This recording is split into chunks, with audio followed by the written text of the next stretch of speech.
I'm disturbed to find that I had more of a childhood than you did. And your dad's fucking Dracula.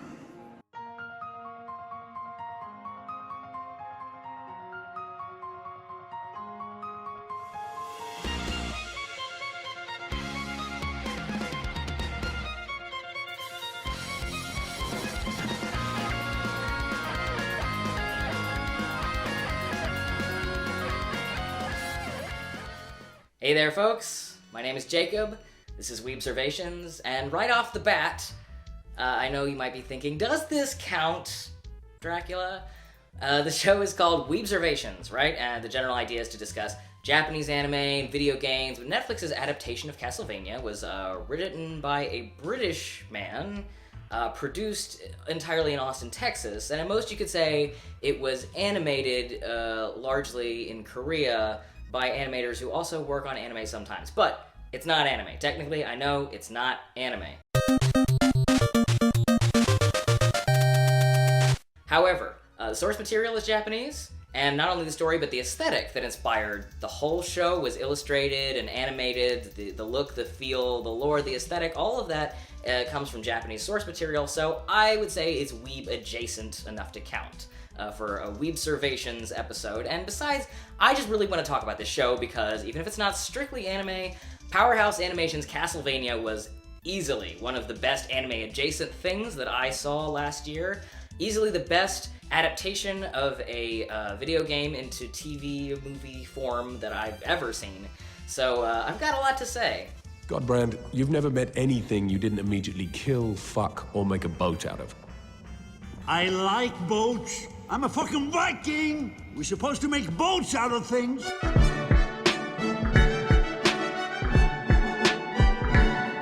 I really dug the hell out of this show. There were so many things about Castlevania, so many interlocking elements that really impressed me, from the art direction, to Warren Ellis's dialogue, to Godbrand, and then the action choreography, the excellent voice acting, and Godbrand, and there's a lot of crazy monsters and gore, surprisingly complex character motivations, and am I forgetting anything? But my favorite thing about Castlevania, absolutely my favorite thing overall, was when it ended. What? Sorry, how it ended. How it ended, a very big difference between those two things. Now, rather than focusing on one central protagonist, like the video games it was based on, yes, you can switch characters in them, but you know what I mean. You play as one player character. Castlevania TV had to follow an ensemble cast with a bunch of different interlocking stories between a wide cast of characters. They're all pursuing their own narratives. You have Trevor and Sypha, you have Carmilla and Hector, and, you know, it gets pretty unwieldy. There's obviously a lot of material for future seasons to delve into. But even though there's a lot I could say about all of these arcs, I want to focus in on specifically the relationship between Alucard and Dracula, is because it's the story that basically bookends the whole first season. Yes, technically it's 2 seasons because there was a year delay between the 4th episode and the 5th, and like a decade of delay between the writing of the show's first third and the rest, but let's be real, it feels like 1 season in retrospect. Anywho, we began the series with Dracula, and we end it, at least for now, with our boy Alucard here. So I think the arc that they share was actually really meaningful, and I thought it was a really great example of how to adapt a story between two very different mediums with very different needs, a video game and an ongoing television show. So this is your only spoiler warning. Let's get into Alucard's journey so far. Alucard, they called me. The opposite of you. Mother never liked that. She hated the idea that I might define myself by you, even in opposition to you. And so here I am, choosing to honor my mother by killing my father. No longer Adrian Tepesh. Now, if you know much about Castlevania, praising the way Alucard's story was adapted might sound kind of weird to you at first, because after all, in the broadest possible terms, his story ends just like it does in the source material, Castlevania 3, Dracula's Curse. Let me consult my notes here for exactly what it says. The battle was won by Trevor and Alucard, but Alucard feels guilty because he killed his real father. Trevor realizes this as he stands there thinking about Alucard.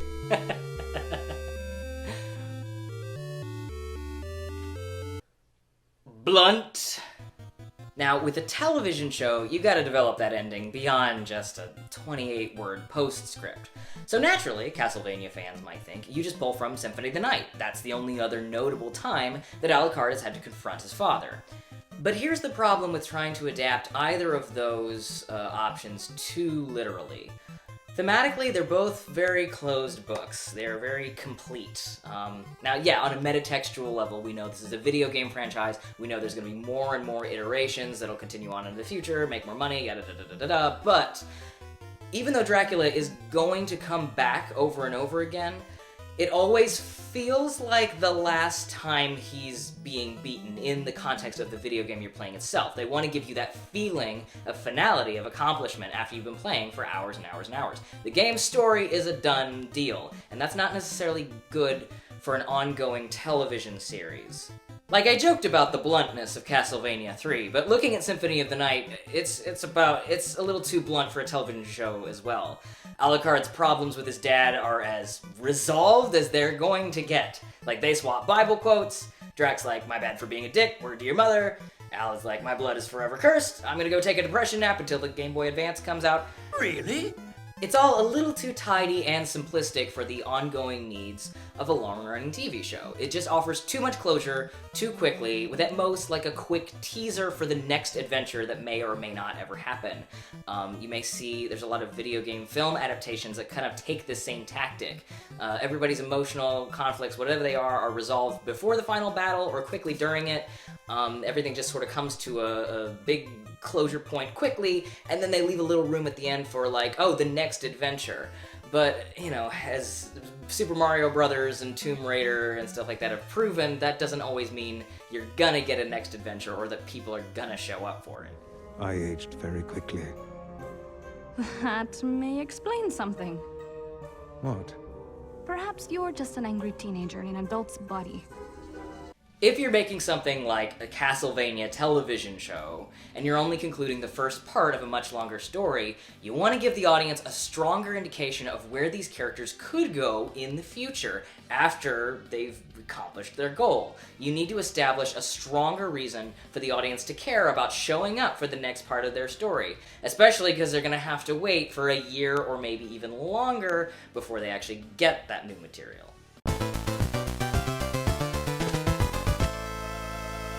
Okay, so maybe the easy solution is just to make the whole plot more open-ended. Maybe you don't kill Dracula at all. Maybe he escapes at the end to fight another day, and he's lost his castle, he's lost his base of operations, and there's this new added threat of Carmilla and her goons, and you can, play with that, but you don't have to worry about giving the story closure yet, because it's a long-running television show, right? So maybe don't even worry about closing off and telling a complete story in 12 episodes.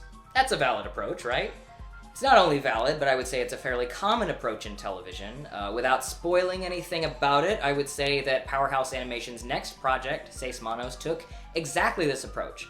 The characters spend most of the season in a reactive state, solving a mystery with a lot of action sequences after a series of tragedies that befell them, but they don't really start pursuing their own arcs or giving you an idea of where their own characters are going until the end, where a main villain appears to set up Season 2. So the idea is that you've locked in the audience for the next season just so they can find out what happens next. And you don't have to worry about the fact that this is not telling a complete story on its own. Exactly. Only downside to this approach is kind of obvious, which is if you don't get another season, you've worked really hard to tell an incomplete story. But given that this is Castlevania, given the accolades, the long lead production time, the amount of time that people were waiting for this thing to come out, and the amount of name recognition that it has, I think, we could be pretty sure that it was going to continue on regardless. So that's maybe not necessarily a concern for this story. They could have left it open-ended, but they didn't. I am Vlad Dracula Tepesh, and I have had enough! Before even getting into the details of how they decided to conclude the fight against Dracula, I really admire this choice because personally, I believe you can actually hook an audience much deeper with Catharsis than Suspense. It may not seem that way describing it out loud, because it's like, well, why would you hook an audience to want to see more if you give them Catharsis? instead of just sort of holding them by the nose hairs and pulling them along to the next thing, to the next big plot point.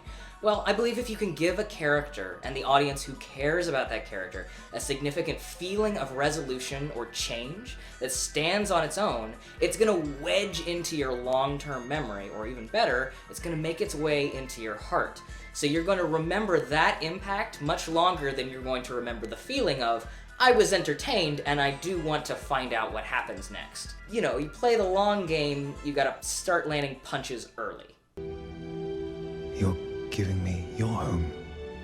Make something out of it. Something better than a pile of ruins and a symbol of terror.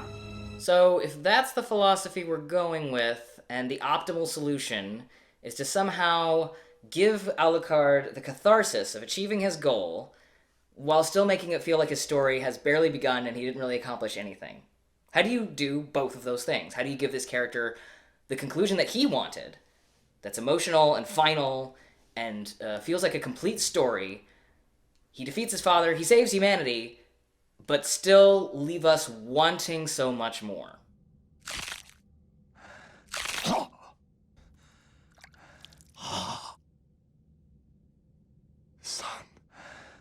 Father.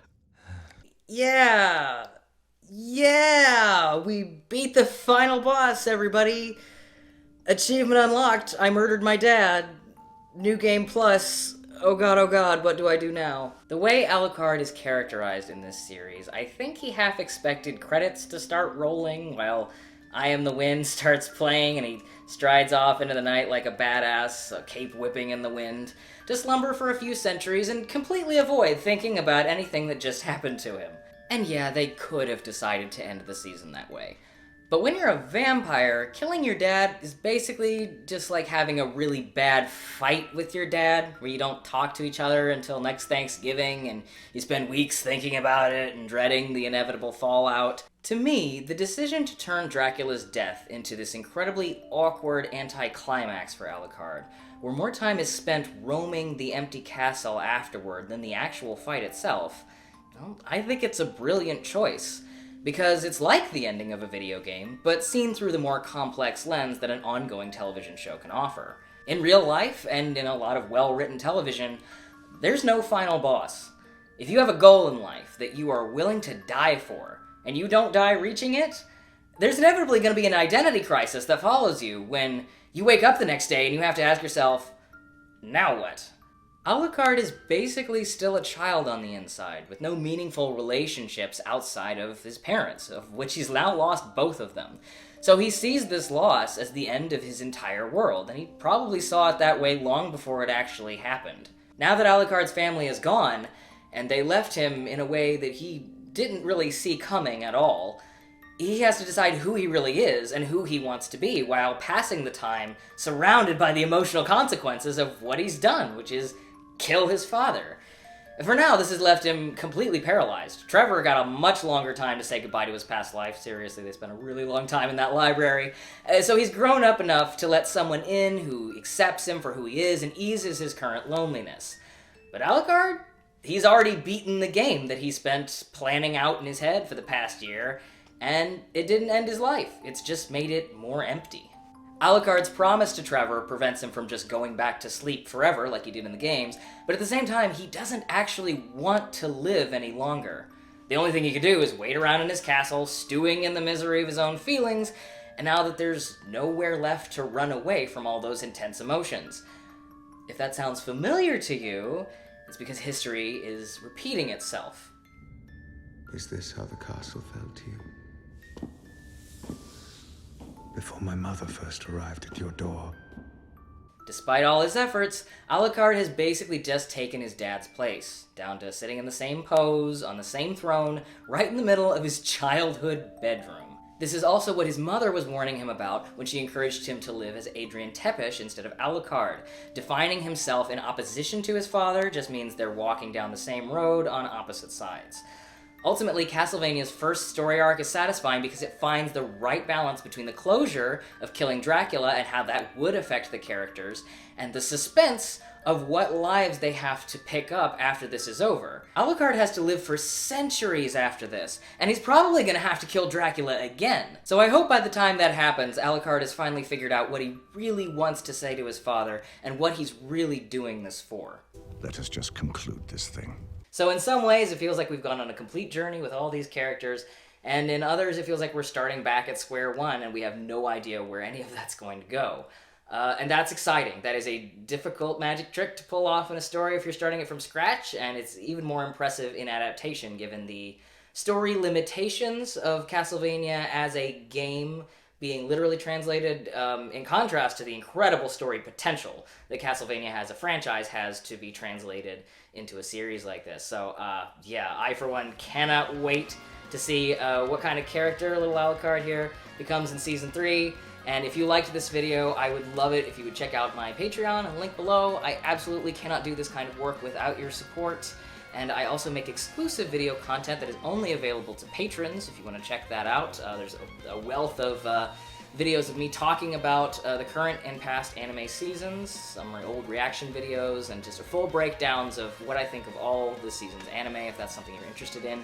Special, extra special thank you to my super patrons here in the credits who have stuck with me through long content dry spells, pledged to the top level. I cannot thank you guys enough. And until the next Weebservations, or the next season of Castlevania, sayonara, bye-bye, everybody. I do have questions about Trevor's ancestors. I discovered an entire box of spells about penises. I'm interested in this.